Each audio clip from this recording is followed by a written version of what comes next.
Boom, boom, boom, boom, boom, boom, boom. Hello, everyone. Apologies for the delay. I was just getting things set up. This is first stream in new office, so very momentous occasion for me and hopefully for you. We've got some. Obviously, there's a couple of news items that I haven't covered yet. Been away for a couple of days, obviously getting stuff sorted at the office. Hopefully, it sounds a bit better than it has before because I've got some soundproofing stuff on the walls. Hopefully, sounds a bit better. And as I start, we have a massive drop in viewers, so that's always fun. But to start off, as I always do, let's just see who is in the chat. Obviously, I know Gene is here. Gene, Luke Harry, friend of the channel. He did the composite for the thumbnail, so thank you to him for that. Zinko's here, Crichton, Lord of the House 66, Erie, Harry Dunnican, I hope I'm saying that correctly, Nova Wolf Gaming, I think that's most people, Altered the 13th, Cheese, Ben, Newblound. Hello to everyone, FIR fan, Athlete's 11. Look, it's not almost 10 minutes late. I started at 21 minutes past and I set it for quarter past. So actually, you'll find I'm only 5 minutes, 6 maybe, late. But it's not that bad, okay? Hello to Patrick Greer, Generic World, Alex Evans, Jason Peace, C-Nix. Hello to all of you. I realise it's been a while since I've done this, but we're in the new place. Hopefully, I want to ask actually, to the people who've watched my last couple of videos, does the audio sound any better? Or are we about the same as where we were? Or worse? I shouldn't be worse, like, I bloody hope not, but... incredible stuff every time. Thank you, man, I appreciate that. But yeah, what was I going to say? As I said before, like I've been spending like so much getting this office up to scratch. So obviously, I don't normally do this at the start of a stream, but if you could, super chats would be really appreciated. I've been spending a lot of money on equipment and stuff for videos. So if you could super chat, like now or never, would really help out. As moving into this office has sort of made me lose money in some way. It sounds a bit better. Audio is better than your last video. Good. At least it is a bit better. A little better. Okay, good.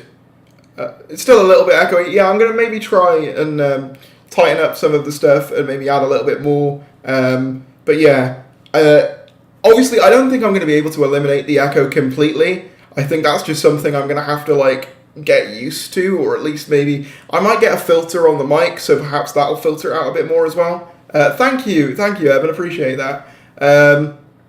Faulty TARDIS, dropping the multiverse, that tide, you mad lad. Yeah, I mean, like, obviously I'll talk about the multiverse stuff in a bit, but there's quite a bit of recent news to suggest that we are going to get some form of multiverse, so yeah, be interesting stuff. Yeah, let's just get right into it, shall we? I'll do the usual scoobly-doodly-doo, where we do this. Look at that. So high production value. You don't get that on the Mr. TARDIS streams, I'll tell you that for free. Oh, by the way, if you haven't already, of course, subscribe. It's always appreciated. I think that's good. Okay, so the other day, it was a while ago now, 30th of August, we had some filming, I think this was near Cardiff town, as in the town part of Cardiff, as opposed to the bay. Don't know, we can't confirm for definite whether this was Doctor Who, although it's highly likely that it was, given that we know the Centenary special's filming, and I think there were reports that they were going to be filming in the bay at this time, so highly likely that this was Doctor Who. This is again backed up by this image here, where this is just as they were leaving on the 30th. I don't think they were back after this, so if it was Doctor Who, it would have been a very quick shoot. It was at Hodge House in Cardiff, so interesting stuff there. Obviously, we don't have any idea as to what this could be for, what scene this could be for, but I'm sure we will find out in due course. It actually feels eerily quiet now because I'm in this room and there's like no background noise. In a way, it almost feels eerily quiet. I might have to get some music to go on the background of these streams for future, but... I'm on the bottom of the article. Doctor Who's Louise Jameson reflects on turning down a return opposite Peter Davison. We would have had such a good laugh. This is from the Radio Times. I thought it was interesting to discuss. I haven't read it yet, so we'll be reading it for the first time together. The actress who played Leela from 1977 to 1978 was asked to return as a companion for the Fifth Doctor. Louise Jameson has revealed she has no regrets about turning down a return to Doctor Who in the early 80s, though she suspects she and Peter Davison would have had a good laugh.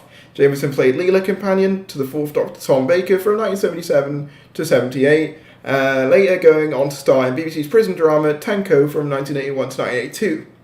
I'd love to have done longer on Doctor Who, she told the Radio Times while promoting Big Finish audio drama Philip Hinchcliffe Presents Volume 4, The God of Phantoms. Wow, I did that all in one breath. Be proud, be proud. I think we spoke about that in a Radio Times article in one of the news videos, I think, about... it's actually in the corner there. We've spoken about that a little bit before, I believe, that interview.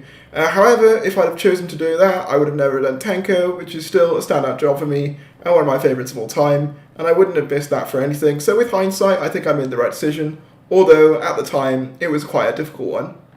In 1980, as Tom Baker prepared to leave Doctor Who, then producer John Nathan Turner reached out to Jameson to discuss her returning to the series for Baker's swan song and the following 19th season, which would ultimately star Peter Davison as the Fifth Doctor. We didn't know the next Doctor was Peter at the time. He, Nathan Turner, wants to get the companion in place before the Doctor. Unusually, Jameson explained, but I only wanted to do the two stories, Tom leaving and the new one arriving, and he wanted an entire season. I thought, I've kind of moved on now. I think to have gone back for a whole season wouldn't have been a wise move. Davison and Jameson would later play opposite each other as a married couple in the 1995 TV series Molly. I worked with Peter since, I played his wife, and we had a ball. We just had the best time. So then at that point I thought, we'd have had such a good laugh on Doctor Who had I decided to stay, but as I say, at the time, he hadn't even been cast. Interesting little tidbit. I had no idea that Louise Jameson was on the cards to come back in the 80s. So very interesting bit of news there. Obviously the Radio Times, they are pretty good for Doctor Who stuff, to be fair. They quite consistently cover Doctor Who stuff, get interviews with former cast members. As you can see there, this is an exclusive to them. So good job on them for this article. Some of you may know that Series 23, or Season 23 I should say, will be reissued with standard packaging. Season 23 of Doctor Who The Collection is the next Blu-ray title to be reissued with standard packaging. I believe this is the one with like the little Blu-ray. Yeah, I don't like... Why did they do that? Why can't they just make more without this? This is annoying. I don't know why they do this, but regardless, the collection offers fans the opportunity to build their own home archive of classic content, and has proved hugely popular with collectors and fans of the TV series. The new standard packaging range is being introduced in response to the success, offering fans a second opportunity to fill gaps in their collection and enjoy the classic series of Doctor Who. I mean, I don't have to read this whole thing out, you basically get a gist. They're reissuing Season 23, Trial of a Time Lord. Again, I really don't like... I actually have the original release of this, I believe. I just wish they'd do it without this ugly Blu-ray mark, because it makes them stand out when compared to the regular collection sets. Like this just looks wrong. I can't describe it, but this just doesn't look great. It's just, I don't know, it's just something obtuse about it and like very in your face. I think it screams I'm a Blu-ray, which obviously it is, but I don't need reminding, I guess. I don't know. The SFX magazine has our latest subscription offer is one of the best ever. You get four of the Target novelization Doctor Who stories: Resurrection of the Daleks, Revelation of the Daleks, Dalek, and The Crimson Horror. The Crimson Horror obviously being the odd one out there because it's not a Dalek story, although I would say it is kind of underrated, and I would be interested to read a novelization of it. Maybe I will pick that one up. Who knows? Jodie Whittaker wrote an endorsement for this novel on an Instagram post, which I will click on now. I didn't click on it originally because I didn't want to fill it up with tabs. You don't even want to know how many tabs I have open to do these streams. But as you can see here, it says Doctor Who. So she's reading Death is Beginning by Jay West, and it said, "It's only Jodie Whittaker reading my book. Swipe for her quote." Wait, how do I swipe for her quote? I only use Instagram, oh wait, do I swipe as in this bit? A goth classic, there we go. I adored this book. Haunting, witty, and deeply moving, The Spirit Engineer is surely set to become a gothic classic. I was instantly drawn into the mystery and swept along by the shocking twists and turns. A beautifully written novel. There we go. So that's Jodie's quote on this book. So interesting stuff there. And now we get into what everyone seems to be talking about. I mean, it's trended on Twitter multiple times. Find the Doctor. So there's been a lot of stuff with regards to Find the Doctor, as there always is. I'll say again, I really like this as a method of marketing the show. But as we can see here on the National History Museum website, you can see a yellow crystal here, which what appears to be Jodie's earring. If you've seen the in-depth look at her costume, which is, I believe, on the YouTube channel, you can see that that is, in fact, the earring that, or like, thing that she wears on her ear during the series. So it kind of implies that something not great has happened to the 13th Doctor, at least during the events of Series 13. One of the more mysterious items in our collection, this unusual specimen has become the cause of intense speculation and discussion since its recent acquisition. The item, named EPDUPSXIPNBH-T4QU, not a very user-friendly name, and part of a wider project, is not currently, and you can see the N is capitalised there, so that's probably a hint, on display as our new team are consulting with the international scientific community about the importance of the find. It features an unknown object of metallic origin trapped in yellow amber. And it says hashtag Find the Doctor there. So, yeah, interesting little nugget. Obviously, we don't really know what this is. If I had to guess, I would say the yellow crystal looks awfully similar to the likes of... I'm going to get rid of this in a moment. It looks awfully similar to the material of Jodie's TARDIS and also the Sonic. So perhaps something goes wrong with one of those two and, you know, Jodie, something happens to her as a result. I'm not quite sure. But interesting nonetheless. So recently, if you didn't know, Jodie Whittaker did an interview for BBC Radio 6, and this is basically a collation of the quotes from that. So Jodie Whittaker says, Doctor Who's the best thing I've ever done. On BBC Radio 6 with Sean Keaveney on 2nd of September, Jodie Whittaker described the joy of being part of Doctor Who and confirmed that she is still filming. In the actress's first interview since announcing that she was leaving the programme after 3 series, Keaveney asked her, are there any standouts amongst the standout moments of you filming Doctor Who? I'm just going to quickly check the chat to make sure I've not missed anything. Nope, not missed anything. We all seem good. Good. I'm just making sure that we're all okay in here. Good. But carrying on with what I was reading. This is the joy of the show, Whittaker answered. There would probably be a documentary film with that's a standout moment. Oh no, wait. I'd say the two headline highlights for me are me having a brand new family of the cast and crew and making a set of mates for life in an environment where we have such joy going into work every day and we're part of something so amazing. And you know we've been handed the baton and we're really holding onto it tight. It'll be very, very wrapped and white-knuckling if anyone tries to take it off me just yet. I'm still filming. But then also on the outside of it, Whittaker added, seeing how much it means to Doctor Who fans of old, to new Whovians, to people who've kind of gone away and revisited, whatever their stage of Whovian journey they're in, just being even half a second in that has been a really exciting, because they're strange. Oh no, that's because it means so much to so many different people. Obviously, you can tell this was said out loud because obviously there are like different pauses, which is what's throwing me off. It just means so much to so many different people, and now I'm a part of this. For me, it's going to be the best thing I've ever done. I've loved it. I've loved every second. I'm still filming it.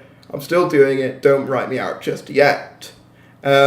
Whittaker has commenced filming a 9th episode of Doctor Who in addition to the 8 she's already filmed since November 2020. Wow, they have been filming for a while. This last bit of filming is for the actress, is for the special, which will be shown during the BBC Centenary Centenary celebrations in late 2022.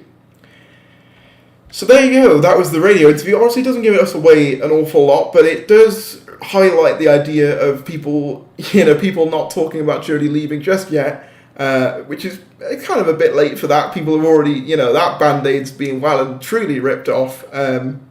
But yeah, an interesting interview nonetheless. What's everyone saying in the chat? Hi RMG, how you doing? It looks like the Jurassic Park crystal. Yeah, it does a bit. It looks a bit like a fossil, which that's cool. What's the next thing? So there's more Find the Doctor stuff. We had basically Ready for Trial of a Time Lord. That article had the letters I, R, and L highlighted. So very interesting stuff. The Bow Tie Challenge had the R and I highlighted. And I believe there is another one. Yep, so here you can see the Y and the B are being highlighted in the Cowboy Sensor Rights and Space Museum thing, which we'll get into in a minute. And Historical Heroines has R and M highlighted. And then Fancy a Trip Through History, the A in Rosa and the S in Revisit is highlighted as well. And the R and Y in Courtyard is also highlighted here. So really interesting stuff. There's more stuff here. As you can see, I'm not going to go through all of them, but basically the A in Teams, the T in 11th, the I in This, the Y in Very, the B in Beginning, the R and the M I think I spoke about before. But essentially, people have put together that the newsletter letters are an anagram for British Library Mary. Going to Mary Shelley's page on the BBC, on the British Library, gives some interesting stuff. Now, this would kind of imply to me that they're setting up a potential return for Mary Shelley. Let me give it a read, actually. Mary Shelley is an English novelist whose work has reached, obviously A, C, and H, well, R, E, A, C, and H are all highlighted there with a particular emphasis on A. All Corners of the Globe, author of Frankenstein, The Modern Prometheus. It's mostly just stuff about her. I don't know whether there's anything new particularly. I'll check the bottom, because there's something about a doctor there. Yeah, I don't think there's much more. I think it's just the normal website, but obviously they've highlighted certain words, including doctor. So that would imply that maybe something with Mary Shelley is happening in Series 13, which I wouldn't be opposed to, because I believe that Haunting for me was one of the stronger episodes of that series, so definitely wouldn't be opposed to that. And we also had the official release of the 2022 annual, which I haven't managed to pick up yet, but as you can see here by this picture, Jodie is on the back, so I mean all the hubbub about her face being on it, she's on the back. I actually really like the design of this year's annual. I think it's very sleek and more modern looking. I quite like it. Although it is strange that she's not on the front, but I mean, I actually think it kind of looks better that way than what they normally do, which is essentially just a sort of composite image of a bunch of different characters that doesn't always look the best.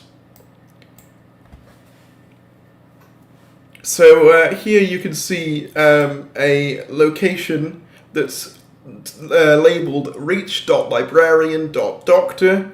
And it's by the Natural History Museum Ice Rink. So very interesting stuff here. I really like how far out their way they've gone to like do stuff like this, where it's actually encroaching on the real world, like a real world mystery. I think that's really cool. Now this is the namesake of the stream. This is the big thing that the stream is named after. I haven't gone over the multiverse stuff yet, so don't worry. You've not missed the multiverse stuff yet. I'm just getting into that. If you haven't already, please do smash like on the stream, because we're just about to get into that. Also, obviously, I'll say again, I've been spending a lot of money on new equipment and stuff recently, so super chats would be ever so much appreciated, but it's not a must, of course.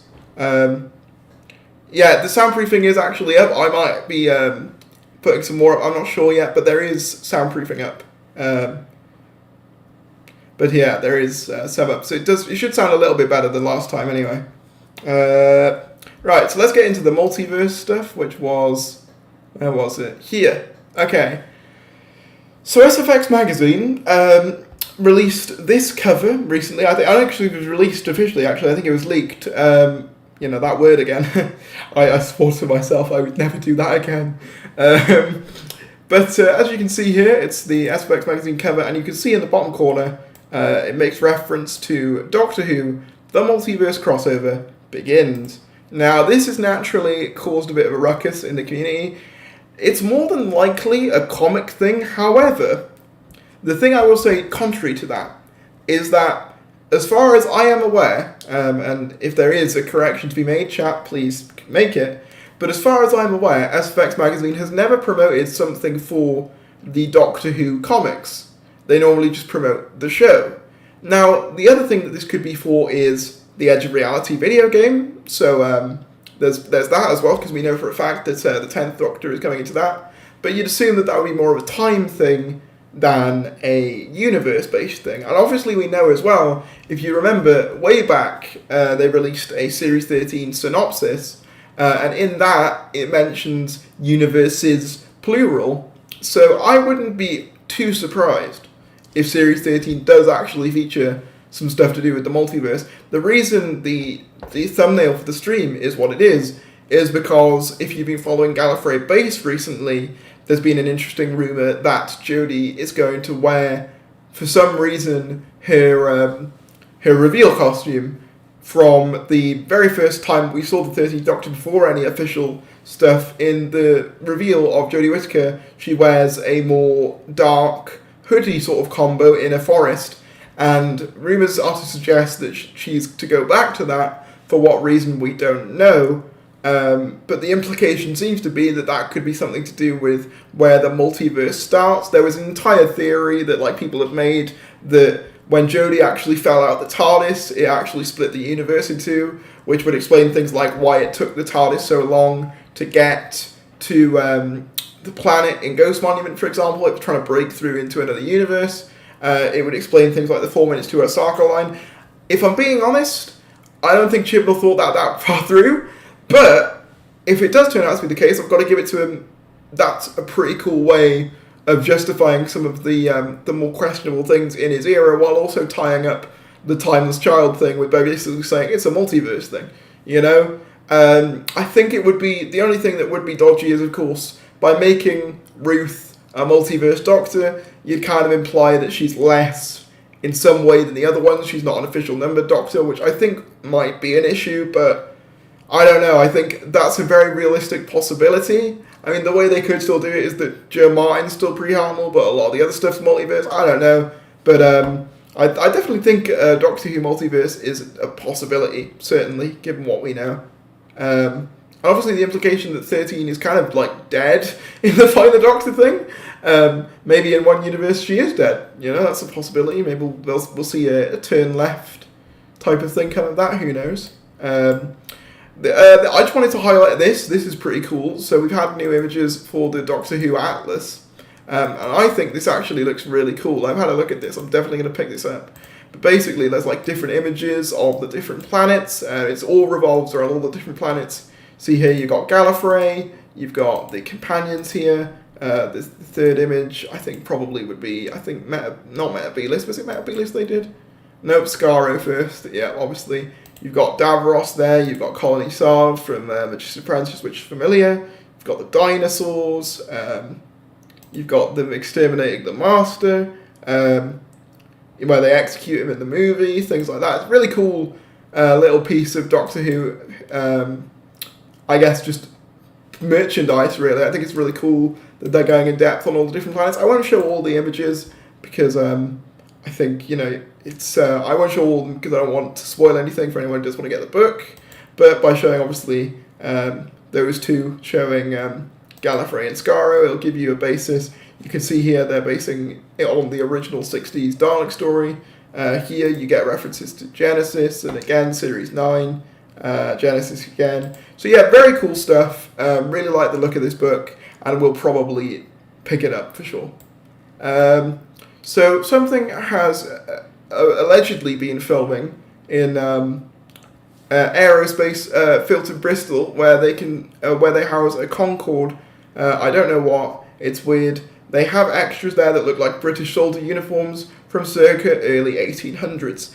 Now this could not be Doctor Who. However, it is weird to me that we get mentions of Mary Shelley in the Find the Doctor stuff, which was an 1800s thing, and then all of a sudden a bunch of British soldiers show up with 18th century looking uniforms. Well, I guess 19th century, but you get what I mean. 1800s uniforms. I think that's a bit of a coincidence.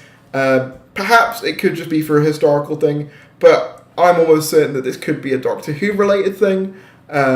But I could be wrong. I've been wrong before about that. But we've had some new Big Finish stuff.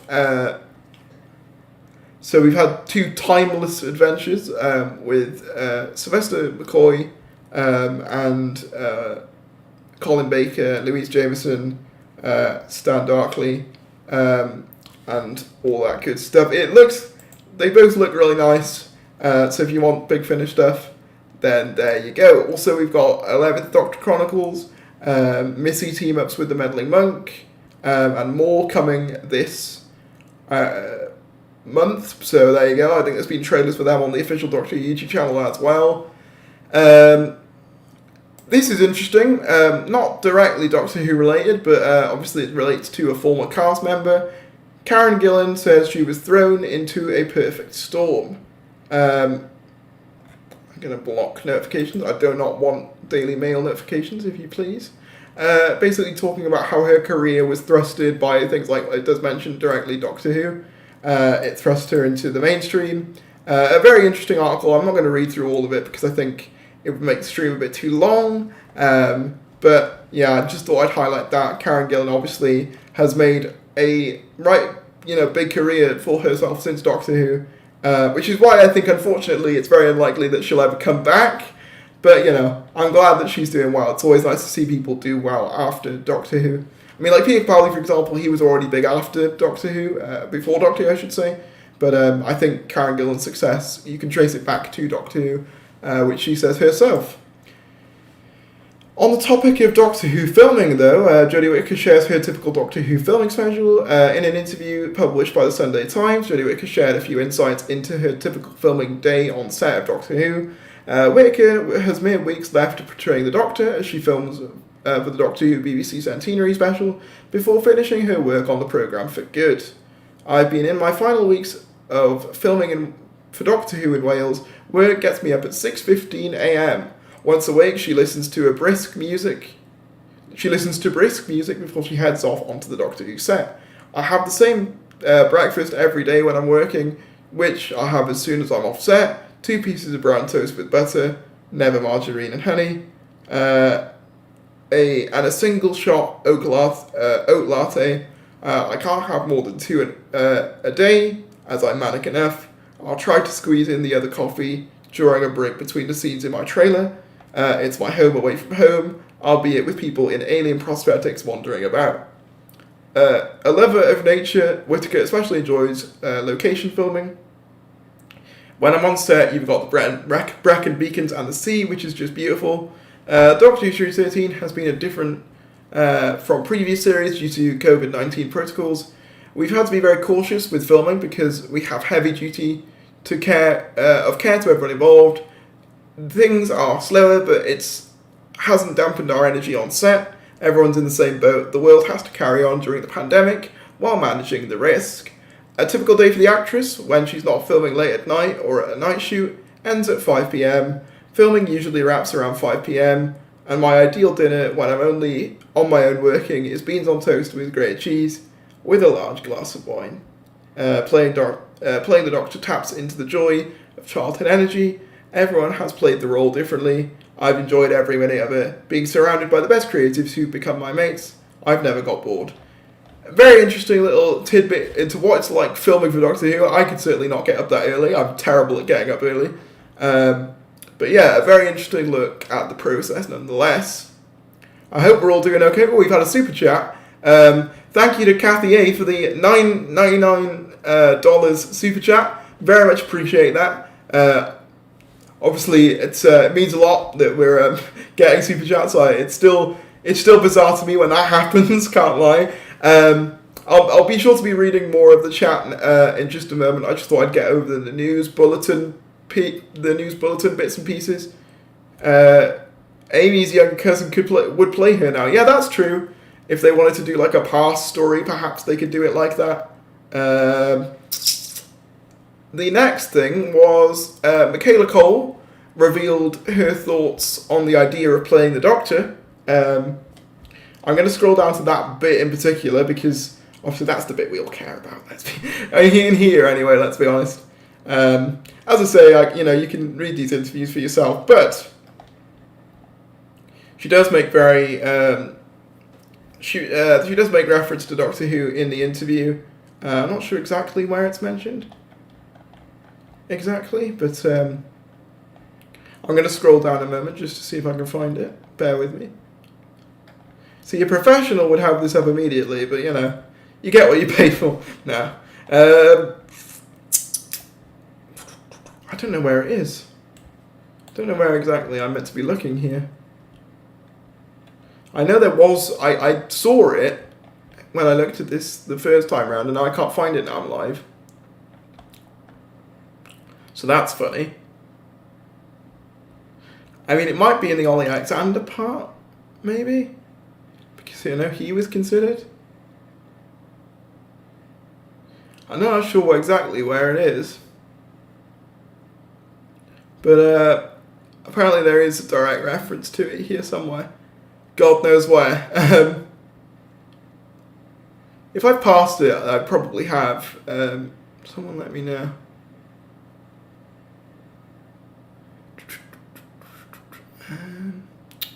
You know what? I can't find it. My God, that's never happened before. I can always find a little bit that I want to look for. I feel most powerful when I'm running. I think the intimacy of jobs. I'm just looking for those two words, Doctor Who. Once I find those two words, I'll be okay. Ooh. But everything else is scary. Hang on, let me see if I can find it. Yeah, I'm struggling to find it. If anyone knows exactly where it is, let me know. Not sure where it is. But yeah, she basically, long and short of it, she says, she wouldn't, she wouldn't be opposed to the idea of it. That's not like a direct confirmation find function. How do I go about doing that? I saw it when I was setting up the stream. I just can't find it now. It's one of those very annoying little things. How do I search a keyword then? Is there a way of searching for it?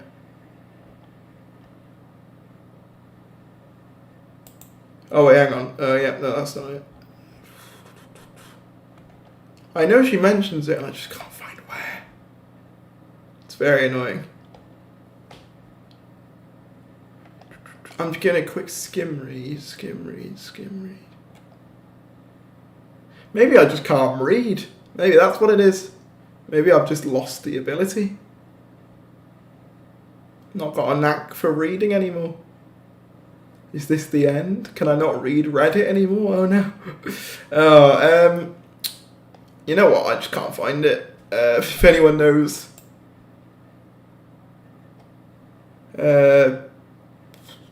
Do Control F.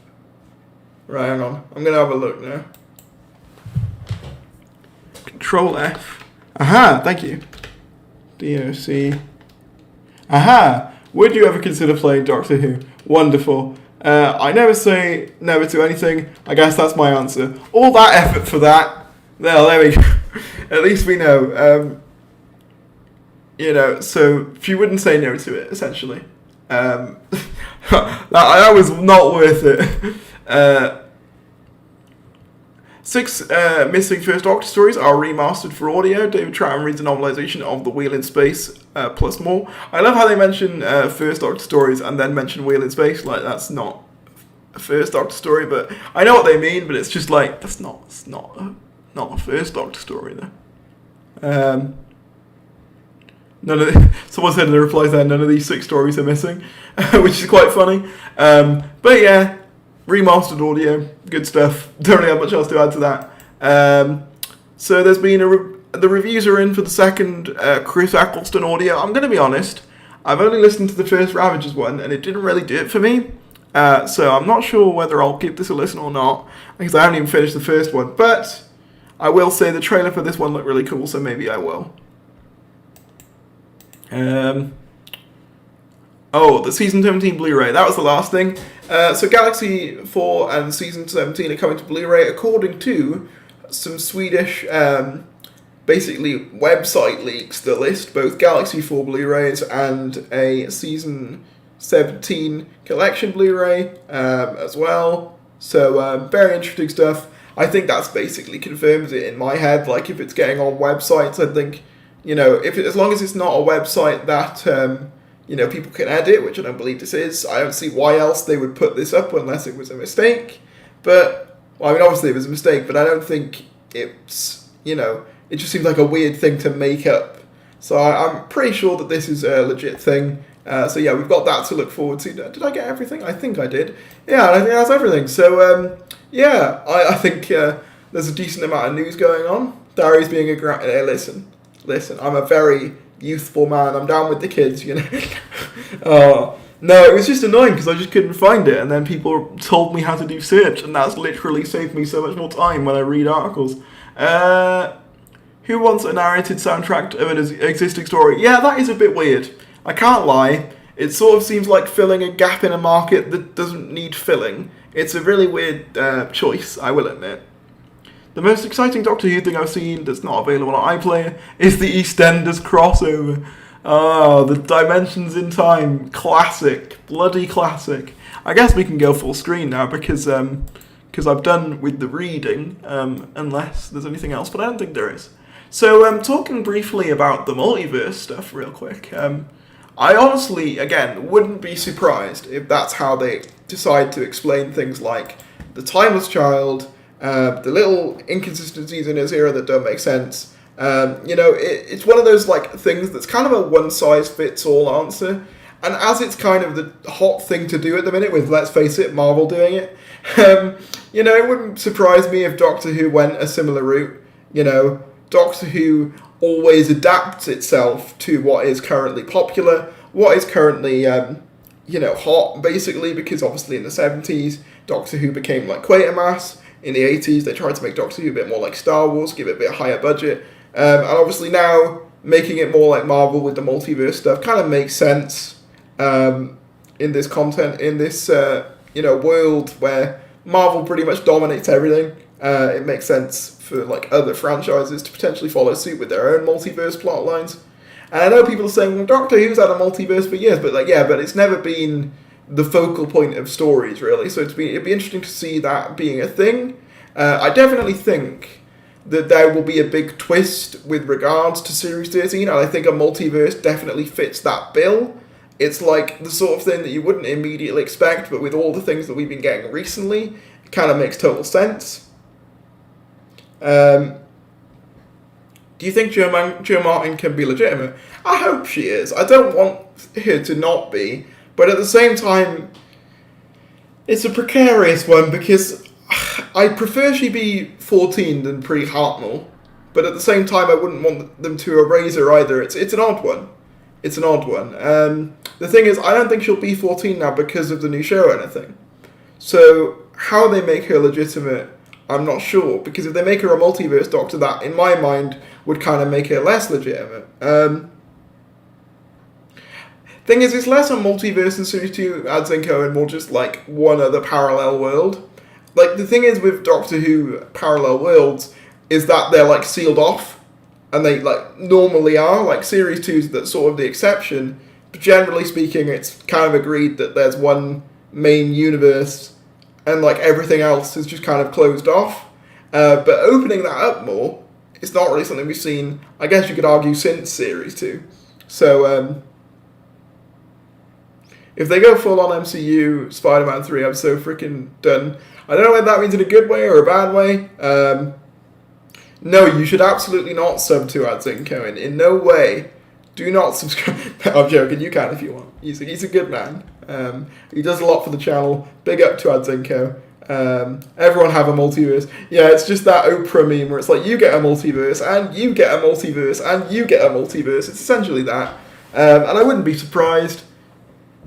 Because, I mean, think about it, when Marvel did it, when Marvel did one connected universe with multiple films, literally everyone all of a sudden wanted to do that with things like, you had, obviously, the DC universe, you had the Monsters universe, you had the Sony Spider-Man universe. Literally everyone wanted a universe of films when Marvel did it. And I wouldn't be surprised if now that Marvel's doing a multiverse, literally everyone else wants to do a multiverse.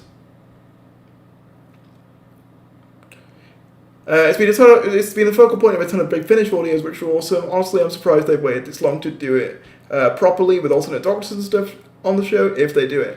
Yeah, I wouldn't be surprised if they do it. This is a year for multiverse stuff. I agree. It's kind of the perfect time to do it if they are going to do it. But yeah, no, multiverse stuff, I could see it happening. As for, obviously the filming updates, we still don't really know much about, the Centenary special filming. I was expecting there to be more, again, using that word, leaks about the Centenary special, but there hasn't really yet, which I find interesting. To be fair, though, they've managed to keep Series 13 kind of, under lock and key anyway. Like I was saying on Twitter the other day, we really don't know a lot about it beyond the fact that the Sontarans are in it, the Weeping Angels are in it, and it's going to have one connected storyline. Those are the things that we know, and we don't know much more beyond that. I think we've been speculating a lot, and, the multiverse with the SFX article seems to be, more likely now. But, it's, beyond all this stuff, we really don't know that much. And even the Sontarans and Weeping Angels stuff isn't official. Obviously we know it is official because, we've seen it, but they haven't officially said it, you know what I mean? So, yeah, it's weird to me that they just sort of haven't said anything. I understand that some people prefer it that way, but in my mind, I think there is a way of doing, doing news without overdoing it, if that makes sense. I think there is a way of doing that, and I do think that Chibnall is a bit too light on that. I think he thinks that in order for us to be surprised, you have to reveal literally nothing about the series you're making, which just isn't really the case. I mean, you can reveal stuff. I think, again, RTD with Series 4 trailers, if you go back and watch Series 4 trailers in particular, he does great things to get us hype. Obviously, he shows us things like the Daleks are in it, Rose is in it, but it doesn't really show you any of the context. It makes you go, oh, how's that happen? What's going on here? It creates interest and intrigue without not showing anything.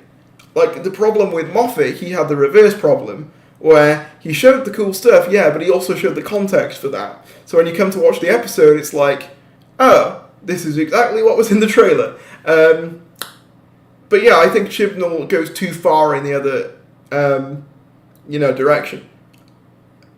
Let's see how Chris Chibnall ruins the Weeping Angels even more. To be honest, I'm kind of looking forward to seeing someone else do it.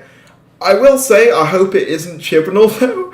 I'd hoped it would have been Maxine Alderton, because we know that she is a core writer on the series. Because I always said that Haunting would work really well if it was a Weeping Angel story, I feel like.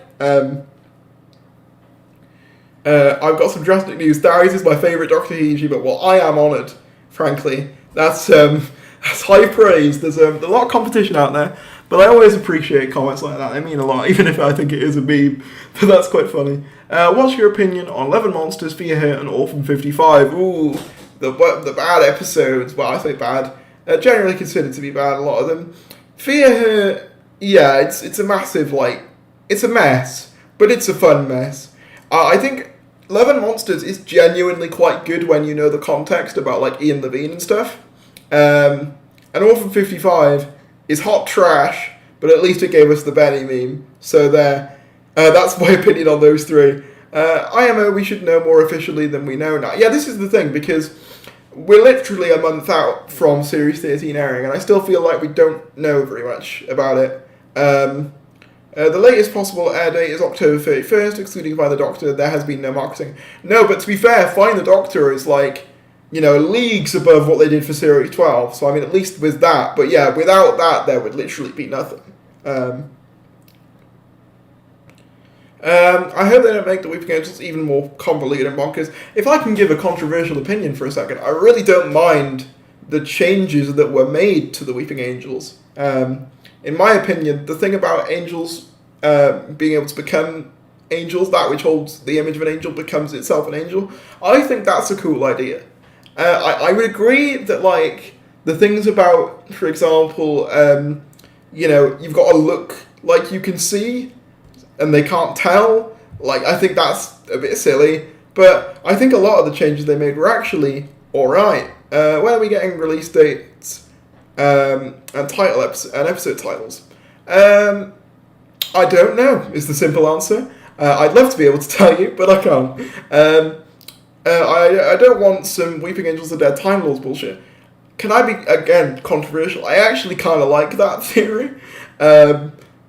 I don't think I'd ever want it officially said, but I wouldn't mind it being hinted at.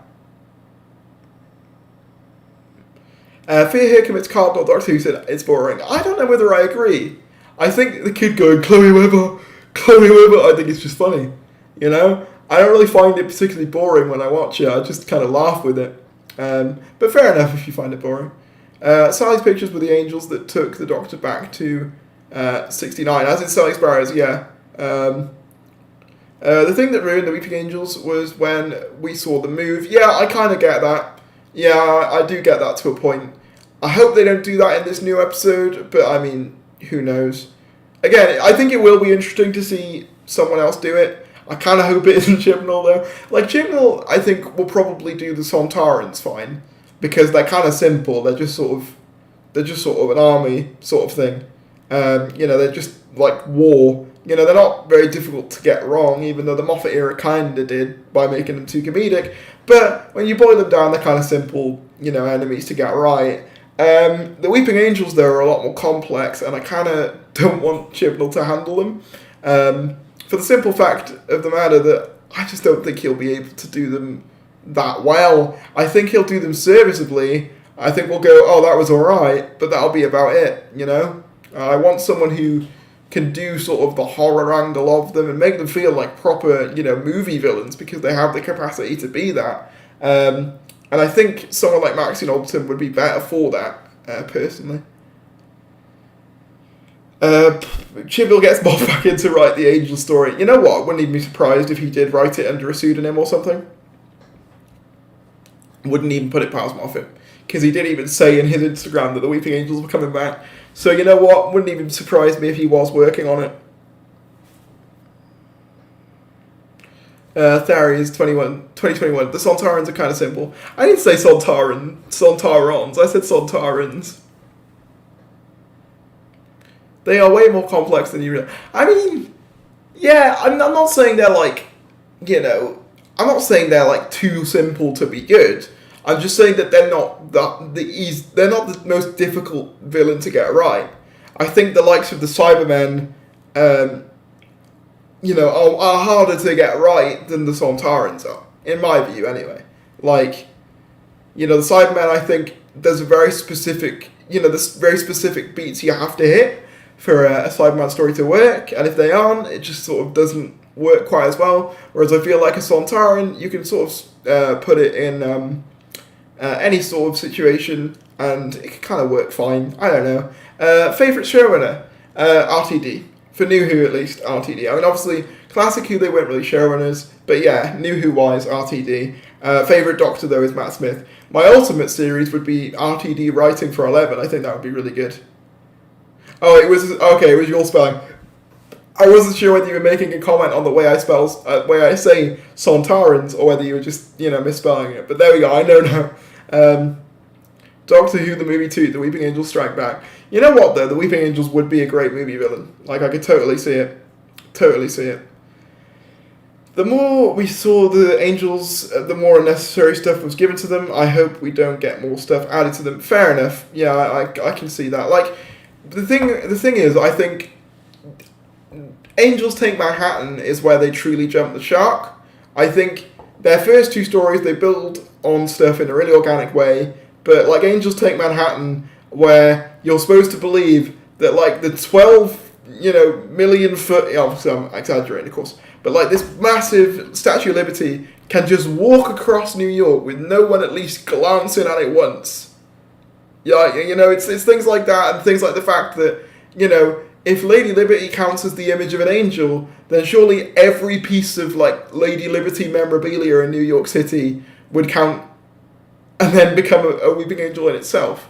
Like, stuff like that is where I think they start to fall apart, when, their abilities aren't really put into consideration as much as they should be. And that's kind of my worry for this new episode, is they kind of forget that, like, the angels have certain powers, and then, there's just a bunch of plot holes. But I more like the idea that the Weeping Angels are just so ingrained into Time Lord culture that traitors are named after them. If you think about it, they're the opposite of what they stand for. I guess, yeah, I suppose that would make sense. Yeah, I don't mind that. Cherubs were a good addition, I agree, I like those. That was lame. A Ghostbusters Statue of Liberty. Yeah, it is a bit like Ghostbusters 2 when they pilot the Statue of Liberty. But maybe the angels connected to the Time Lords or Timeless Child Place. I think that's a possibility. I genuinely think that there might be something there with the Weeping Angels and the Time Lords. I know that Atomize said that he didn't want it, but I think I wouldn't put it past Chibnall to do something like that, and make that canon. Just seems like the sort of thing he would do.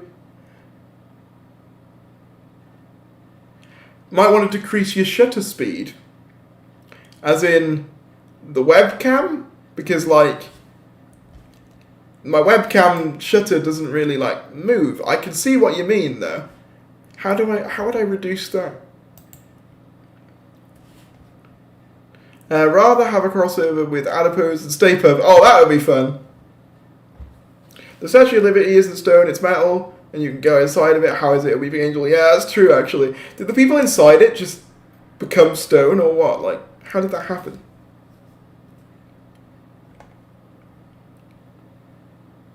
Will we ever get JXE on this channel? We have. The last live stream had Jay on the channel, and I believe she's been on a couple of others as well. And she was also on an episode of the podcast a while ago as well. So, yeah, she's been on the channel a couple of times. We also played Among Us together for a stream. That was fun. So, yeah, she's been on the channel a couple of times. How would I decrease the shutter speed? How would I go about that? I'm not quite sure how I would do that. I see what you mean, though. Now, it's the first time using this lighting, so you got, obviously, it's going to be a learning curve with this room. I'm trying to get it to work. I definitely think it sounds better now, though, than it did before.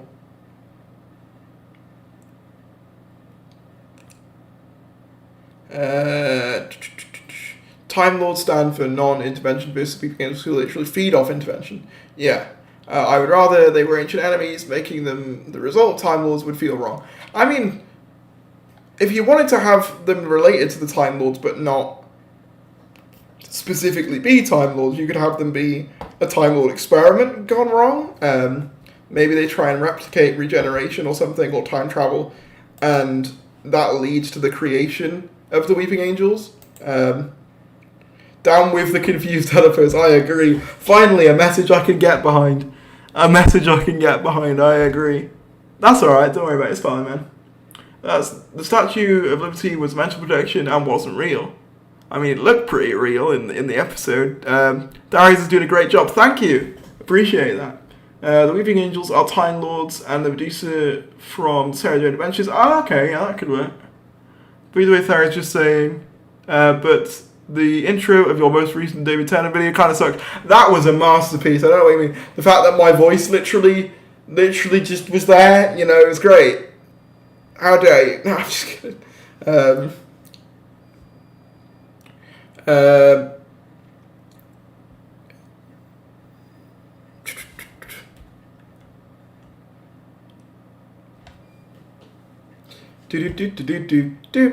was just wondering if there was anything going on in the chat, but yeah, like Series 13 will definitely be an interesting thing. That's just all I can really discern from all this news. Is it'll be interesting. I've said before, it'll either be a train wreck or a massive success. Maybe not a massive success, but it'll be like the best of the era. It could go either way, and I'll be interested to say which way it goes.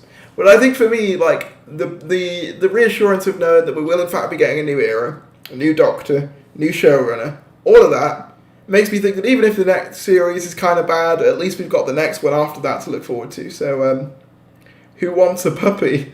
I've already got a dog, but I mean, it seems like a weird place to give away your dog. But I mean, you know what? Who am I to judge? Some say Weeping Angels as Time Lords who are punished for trying to get more regenerations. Yeah, I quite like that, and it would kind of fit with if you've seen the Five Doctors, when Barusa, I think, is it Barusa? Is it Barusa? Yeah, I think it is. Yeah. I think it's Barusa. He tries to get more. He tries to become immortal, and he gets turned into a stone head. So it would actually be kind of in keeping with what we've seen Time Lords do before. They could always kill the Doctor. True, the Doctor dies, and that's the end.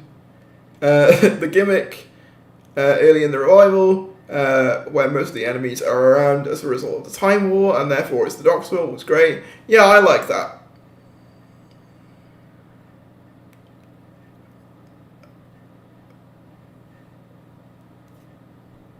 Your intro takes a bit of the Fifth Doctor's opening, but pitched down by the... Oh, I didn't do the music. I thought you were about the actual, the skit, the opening skit. The intro's always been the same for, like, the last couple months.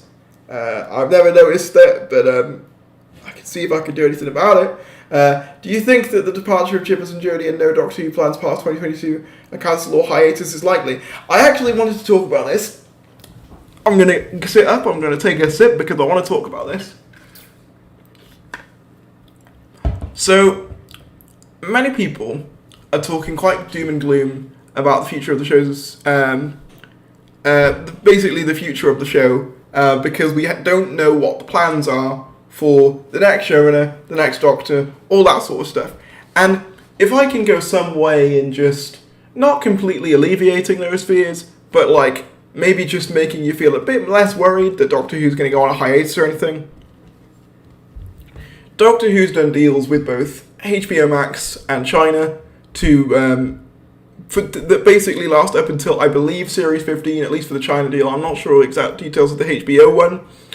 So they basically need to deliver, up to Series 15 for that China deal.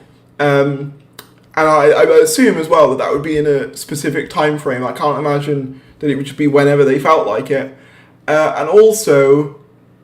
like, obviously I know that Doctor Who's not at its big point, but it's still, in terms of merchandise, one of the only shows the BBC can really make merchandise out of, because when you think about it, what else have they got? You can't make casualty merch, you can't have, like, dying patients in beds and stuff like that. Let's not forget as well that Find the Doctor has literally been trending, and Doctor Who's trended multiple times throughout the year for no real reason. Doctor Who is still popular. I've said to friends before, it's kind of in that weird, like, phase where it's not popular enough to warrant spin-offs, but it's too popular to cancel. So I wouldn't really worry about the idea of a hiatus. As well, I know that people saying that, like, the fact that we haven't heard anything makes it seem like there's a hiatus. It's very possible that all they're doing is waiting till after Series 13 airs, because realistically... what they tend to do is they tend to announce it before the final series for the outgoing Doctor / showrunner comes out. That's what happened with Chibnall when he was announced to take over from Stephen Moffat, and along with it came the announcement that Pia was leaving, and that's what's happened for a while. And what always sort of happens is that it kind of overshadows the final series a little bit. So I can see them wanting to at least make that less of a thing, by going, we'll announce that after this series, so that the only talking point isn't just, oh, the next guy's going to be this. You know what I mean? I think it's very possible that they're just, I've got a feeling that, because as much as they're saying, yeah, they don't have any plans, that could always be a lie. You know what I mean? And, like, I've said that I have my doubts about the whole Jodie and Chris 3-series pact thing. However, it's very possible that that just was what was the case.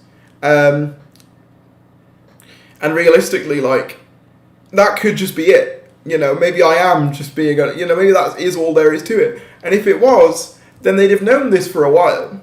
So I wouldn't worry too much about a hiatus. I don't think that's happening, is my point. I don't think we're getting a hiatus. I could be wrong. I've been wrong before, as I said.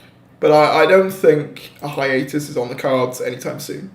I think if the next era underperforms, at least by what the BBC want it to do, yeah, maybe then you could start talking about potential hiatus. But I think for now, Doctor Who's in a place where it's doing well enough to stay alive, basically.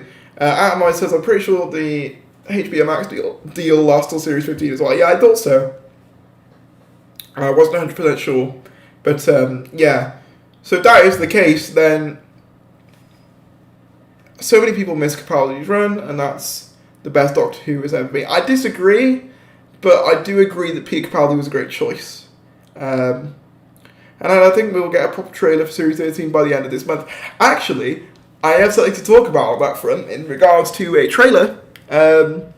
So, I made a little deal with fellow Doctor Who YouTuber, Mr. TARDIS, just Mr. TARDIS, who used to go by Mr. TARDIS Reviews, and also goes by Trilby Reviews as well, that if there's a trailer by the 10th of this month, 10th of September, then I have to do a video basically talking about how great he is.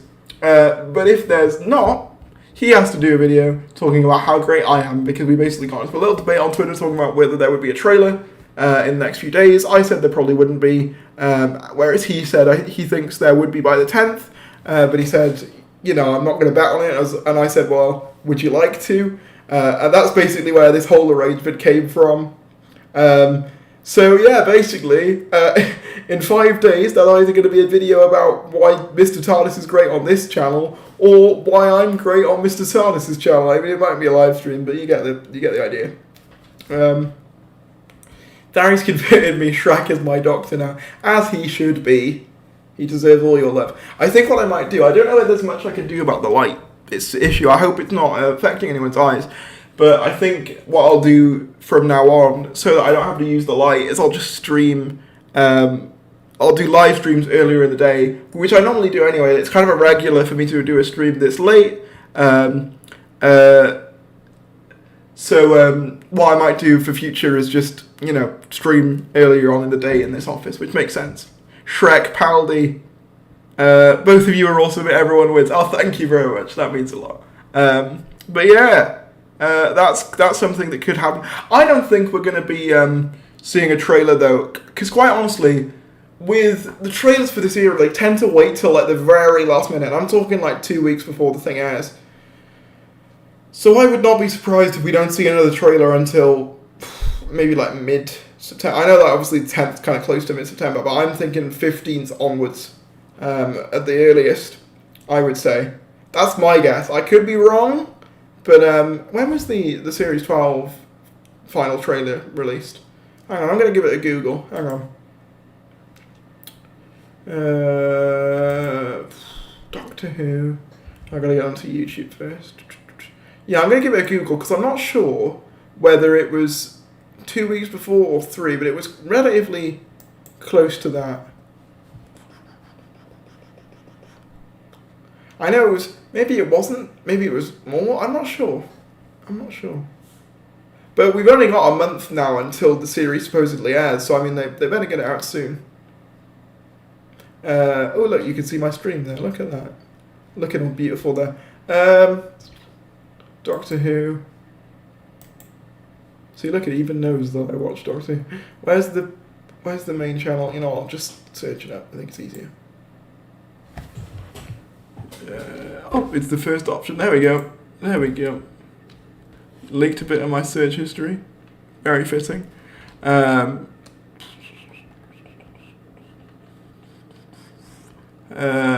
the... Oh, I love how we're first result, by the way. That's cool. Where's the YouTube... There it is. There we go. Right. Where was the Series 12 trailer? I probably should have, done this Actually, no, you can't see any of this, so that's fine, actually. None of you get to see my search history, so you can all suck it. No, I'm just kidding. Just taking a look now, seeing where it was.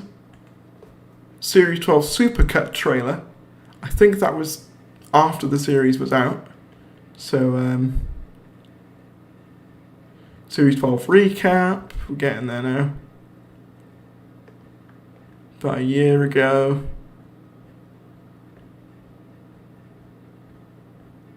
Keep going. Keep going. So the final trailer for Series 12 was, if we have a look, it was, I think the final trailer was just the main one.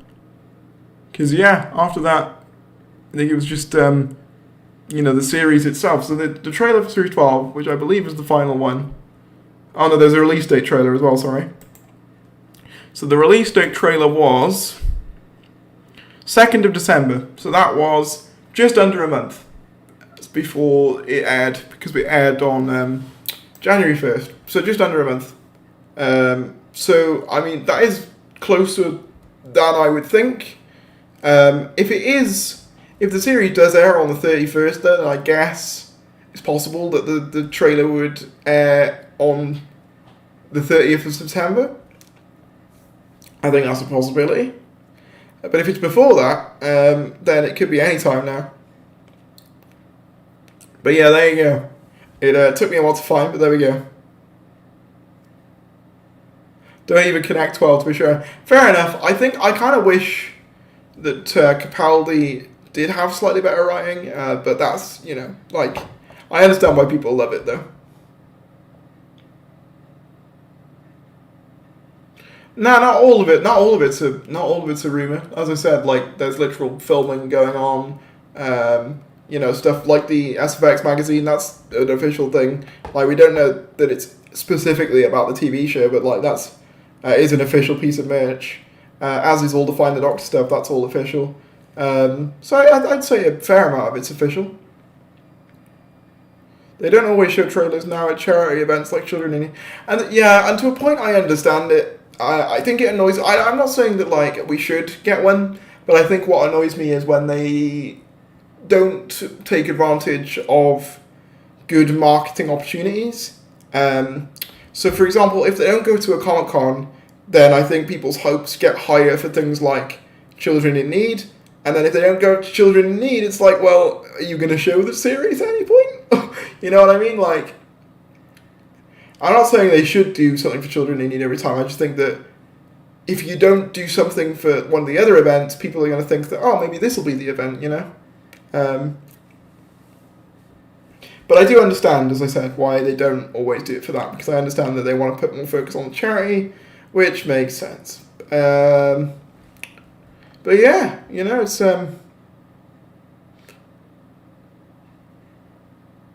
Where's the Find the Doctor stuff? It's literally everywhere.